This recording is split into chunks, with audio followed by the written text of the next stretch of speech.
The moment my phone buzzed at 2:14 inches the morning, I already knew something was wrong. Mothers know. After 31 years of teaching 5th grade and raising a son mostly on my own after my husband passed, I had learned to trust that particular hollowness in my chest, the one that arrives before the news does, like thunder before a storm you cannot outrun. I did not recognize the number, Nashville area code, but not Ryan's cell. I answered before the second ring finished. The voice on the other end was calm in the way that trained people learn to be calm, which somehow makes everything worse. She said she was calling from Vanderbilt University Medical Center. She said my son had been brought in by ambulance several hours earlier. She said his condition was serious. She asked if I was able to come. I asked if she had tried his wife. There was a pause. Not a long one, just long enough. She said they had been attempting to reach his emergency contact for the better part of 4 hours. She said the number on file was going directly to voicemail. I was already out of bed before she finished the sentence. I pulled my suitcase from the hall closet without turning on the lights. I have lived in the same house in Columbus for 22 years. I know where everything is. My hands moved on their own while my mind stayed very still and very quiet, the way it does when I need to hold myself together. Ryan had moved to Nashville 8 years ago for work. He was a structural engineer, the kind of man who looked at a bridge or a building and saw not what was there but what was holding it up. He had his father's patience and his father's hands, wide and careful, the kind of hands that could take something broken and make it whole. When he called every Sunday, which he always did without fail, he talked about the projects he was working on and the coffee shop 2 blocks from his office, and occasionally, carefully, about his marriage. He had met Nicole at a work event 3 years before they married. She was striking in the way that certain people are the kind of striking that draws every eye in a room without appearing to try. She laughed easily and asked questions that made you feel interesting. And for the first year, I told myself that my hesitation was just the ordinary selfishness of a mother who had been the center of her son's world for a long time. But hesitation has a way of becoming certainty if you are patient enough. I noticed that Nicole never visited her own family. When I asked Ryan about her parents early on, he said there had been some falling out, some old wounds she did not like to discuss. I did not press. People carry things they are not ready to put down.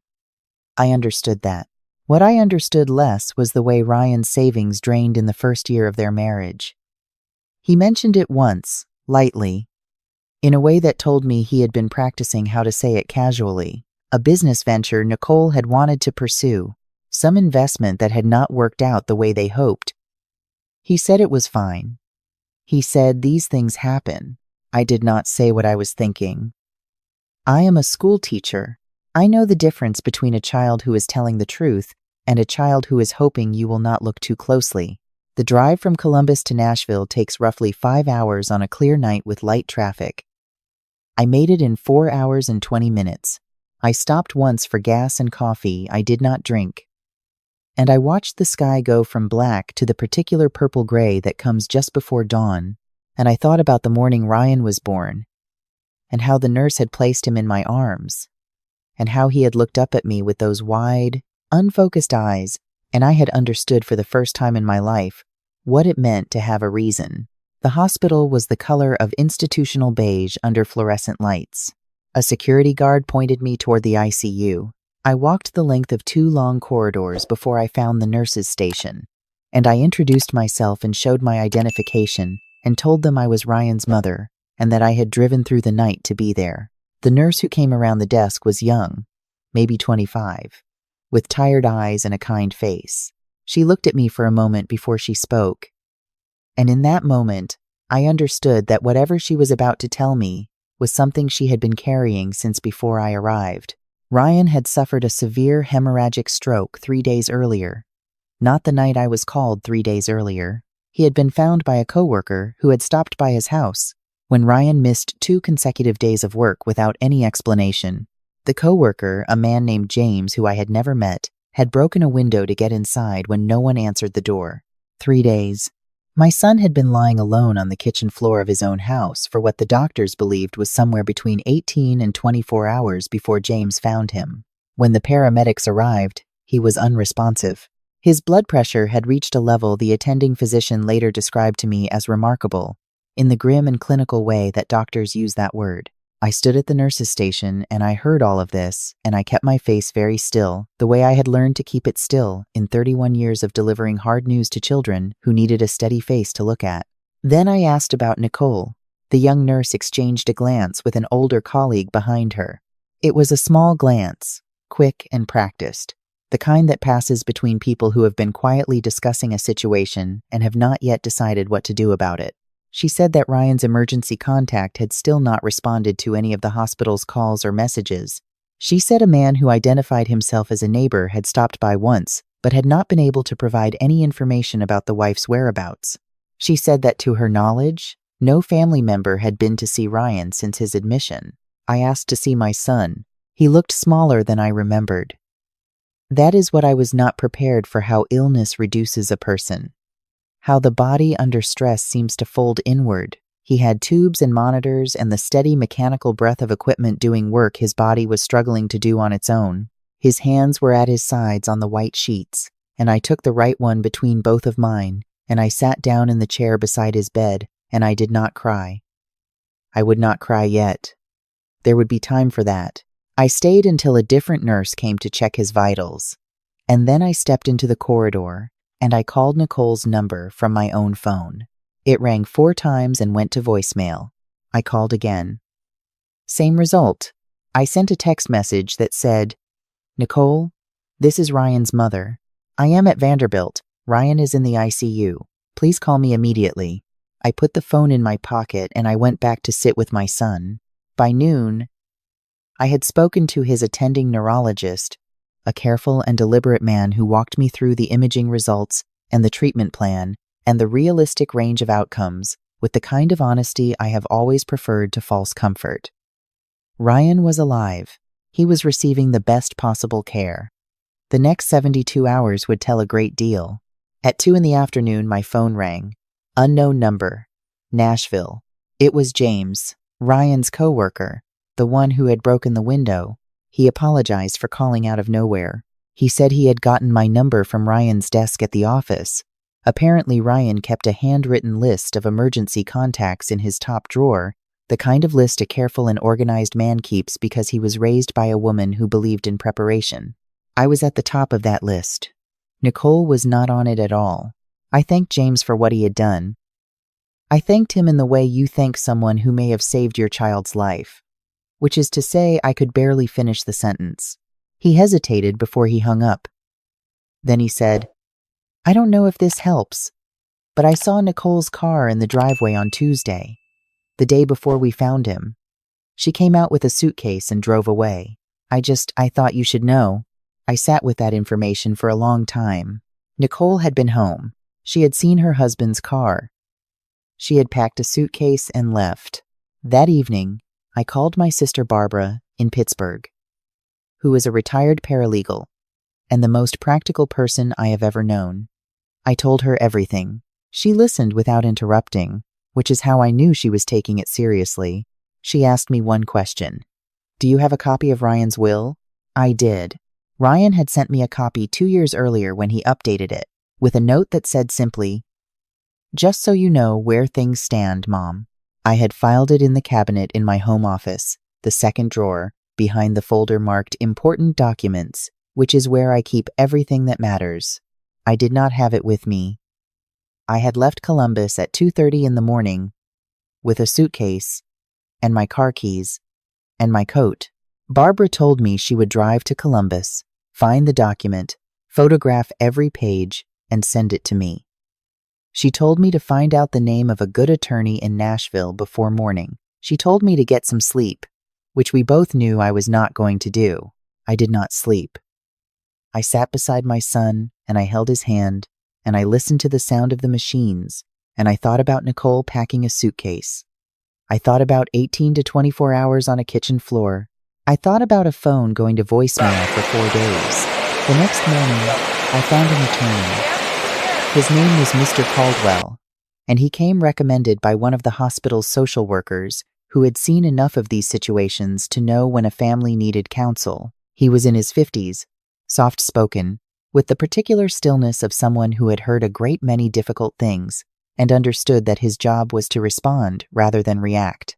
I told him everything. He listened and took notes and asked precise questions, and then he told me what Barbara had already told me in different words. That while Ryan was incapacitated and without legal capacity to make decisions, certain protections could be sought. He said that if there was evidence of potential financial exploitation, there were steps we could take. He said the word evidence the way lawyers say it, which is carefully, because evidence is not the same as certainty, and certainty is not the same as proof. I asked him what kind of evidence he was talking about. He said, bank records, credit card statements, transaction history from the days Ryan had been in the hospital. I said, how do we get those? He said, we ask Ryan's bank to flag unusual activity, and we file the appropriate petitions given his incapacitation. And then, he said, we wait and see what comes back. What came back arrived in pieces over the next 36 hours, and each piece was worse than the one before it. In the 4 days since Ryan had been admitted to the hospital, his joint checking account had seen 11 transactions totaling just over $14,000.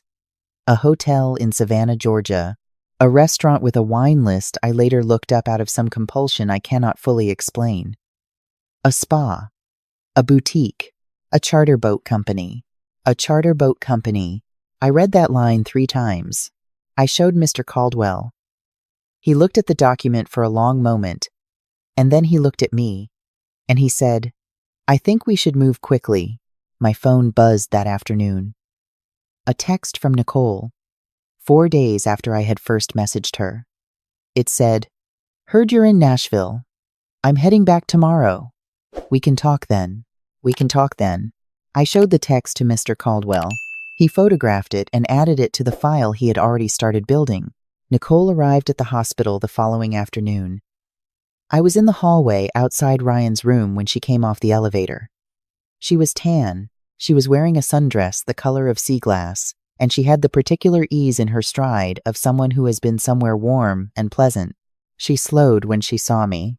Something moved across her face, not guilt, exactly, but the recognition of a situation she had underestimated.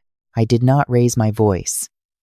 I have spent a lifetime not raising my voice, because I learned early that a level tone is more frightening than anger. I said, we need to talk. She said, of course. I just want to see Ryan first. I said, I think we should talk first. Something in the way I said it made her stop. We sat in a small family consultation room down the hall. Mr. Caldwell was waiting there. I watched Nicole's expression shift when she saw him from cautious to wary to something that was working very hard to look like confusion. Mr. Caldwell explained that given Ryan's medical status, a petition had been filed with the court to review certain financial activity during the period of his incapacitation. He explained this in the same quiet, careful way he explained everything. He placed a document on the table. Nicole looked at the document. She looked at me. She looked at the document again. She said, this is insane. I am his wife. I have every right. I said, you had every right to answer your phone. You had every right to come to the hospital when he was found. You had every right to be here. She said she had needed space. She said the situation had been overwhelming. She said she had not known how serious it was. I said, the hospital called you 11 times over 4 days. I texted you. The night I arrived, your husband's coworker found him unconscious on your kitchen floor. You packed a suitcase and left. She started to say something else, and then she stopped. I watched her recalibrate. She said, I want to speak to my own attorney. Mr. Caldwell said, that is absolutely your right. She left the room. I sat in the chair and looked at the table and breathed slowly and steadily, in through the nose, out through the mouth, the way I had learned to do in the hard years after my husband died, when panic would come at unexpected moments, and I had to remind myself that I was capable of the next thing, and then the next thing after that, and that was enough. I went back to sit with Ryan. On the 4th morning, he opened his eyes. It was not a dramatic awakening. His eyes opened slowly and then closed again, and the nurse who was adjusting his IV was the first one to notice. She called me in from the hallway, and I came and stood beside him and took his hand, and after a moment, his fingers tightened around mine. Just enough. The road from that point was long and not straight. The doctors were honest with me about that, and I was grateful for the honesty. Ryan was alive and his brain was healing, but healing is not the same as recovery, and recovery is not a guarantee of return to the life that existed before. Over the following weeks, I did not leave Nashville. I found a short-term rental apartment close to the hospital. Barbara came and stayed for the first 2 weeks. James, the coworker who had broken the window, came by twice with food from a restaurant he said Ryan had always liked. I learned more about my son's daily life in Nashville from James in those 2 weeks than I had known in 8 years. And none of what I learned made me less angry about what had been allowed to happen. Nicole retained an attorney. There were several tense and formal meetings that I did not attend, but that Mr. Caldwell attended on my behalf. There were documents and counter-documents and the careful, grinding machinery of legal process that moves at its own pace regardless of how urgently you need it to move. And then Ryan's financial records came back in full, and the picture they painted was one that Mr. Caldwell described to me as significant. Over the course of their marriage, there had been a consistent pattern of large withdrawals from Ryan's personal savings account. The one Nicole was not a named holder on transfers that had been authorized by Ryan himself, but which, when Mr. Caldwell and I sat down with the dates and amounts, mapped almost precisely onto periods when Ryan had mentioned financial difficulty in our Sunday phone calls. I thought about the business venture, the investment that had not worked out. I thought about all the things I had not said. Ryan was transferred to a rehabilitation facility in the 8th week. He could speak by then, slowly and with effort, and he could move his right hand with something approaching his old deliberateness, though his left side was still working to find its way back. The first time he said my name clearly, I had to leave the room for a few minutes. The nurse who found me in the hallway did not ask any questions. She simply put her hand on my shoulder and stood with me until I was ready to go back in. The first time Ryan asked about Nicole, I told him the truth. I told him all of it, carefully and without embellishment, the way I had always told him the truth, even when he was 8 years old and asked me why his father was sick, and I had to find words that were both honest and survivable. He listened. He did not speak for a long time after. Then he said, "I know. I think I've known for a while." He asked to see Mr. Caldwell. The legal proceedings that followed are not something I will detail entirely, because they belong partly to Ryan, and he is the one who will decide, in time, what he wants to share about that chapter of his life. What I will say is that Nicole contested and then did not contest, and that the process ended in the way that certain processes end, not cleanly, but conclusively. Mr. Caldwell was thorough, and the records were clear, and Nicole ultimately accepted an outcome that was considerably less than she had planned for on that charter boat in Savannah. Ryan spent 6 months in rehabilitation. I stayed for 4 of them. My sister Barbara took turns with me, and James from work came regularly. And gradually, the circle of people around Ryan expanded in the way that circles expand when a good person genuinely needs support. He walked out of the rehabilitation facility on a Tuesday in November. He was slower than he had been, and he leaned on a cane, and the left side of his face still moved differently than the right. But he walked out on his own, and he stopped just outside the doors and turned his face up to the cold, pale sky. And I stood beside him and said nothing, because there was nothing to say that the moment was not already saying. Before I drove back to Columbus, we sat together in his apartment, a new one, different from the house he had shared with Nicole, and he told me something I had not known. He said that 2 years ago, before the stroke, before everything, he had updated his will. He had not changed it since, and he did not want to change it now. He wanted me to know what was in it. Not because he was planning on needing it anytime soon, he said, with the particular dry humor he has always had, but because he wanted someone who loved him to know.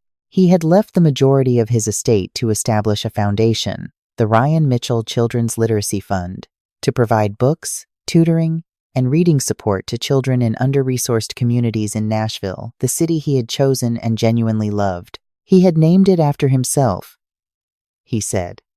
Not out of vanity, but because he wanted something with his name on it that helped someone. And he had not yet managed to have children of his own. He said, "You always told me that reading was the thing that could change a life. I believed you. I have been a school teacher for 31 years. I have told many things to many children, and most of those things pass through them like light through glass, leaving them warm for a moment before they move on. You never know what stays. I found out that day, sitting in my son's apartment in Nashville in November, what had stayed. I drove home to Columbus in the early evening when the sky was all orange and pink over the flat Ohio landscape, and I cried for the first time since the night I had packed my suitcase and driven through the dark. I cried for the 18 hours on the kitchen floor, and for the charter boat in Savannah, and for all the Sunday phone calls when I had listened carefully and not said the things I was thinking. I cried because he was alive. I cried because I had almost not known in time. I pulled over once, at a rest stop somewhere in southern Ohio, and I sat in the parking lot for 10 minutes. Then, I pulled back onto the highway, and I drove the rest of the way home. The Mitchell Children's Literacy Fund opened its first community reading room 14 months later, in a converted storefront in East Nashville. Ryan designed the space himself. The bookshelves are built into the walls at child height, and there are tables with good light and chairs that are the right size for small people, and there is a painted mural along the back wall that a local artist did in exchange for Ryan designing a structural repair on her studio building that she could not otherwise afford. At the opening, a little girl about 7 years old with 2 careful braids pulled Ryan's sleeve and asked him if he had read all the books on the shelves. He crouched down, slowly, with the careful movement he still uses, and he said he had not read all of them, but he intended to work on it. She considered this seriously, and told him she would help him. I was standing about 10 feet away. James was beside me. We did not say anything to each other, because there was nothing to say. Ryan calls me every Sunday. He is slower on the phone than he used to be, and sometimes he loses a word and has to work around it, and sometimes there is a longer pause than there used to be before he finds what he is trying to say. But he calls every Sunday, which he has done without fail since he left for college at 18. And every Sunday, I answer before the second ring, and every Sunday, I hear his voice, and I think about the morning he was born, and how I had understood what it meant to have a reason. Some things do not change. I have learned, at 63, that this is not a small thing. It may be the largest thing there is. If you are a mother watching this, you already know what I mean. You know the feeling I am talking about, the one that wakes you at 2 in the morning before the phone rings. Trust it. Get in the car, drive through the dark if you have to. Your child is worth every mile.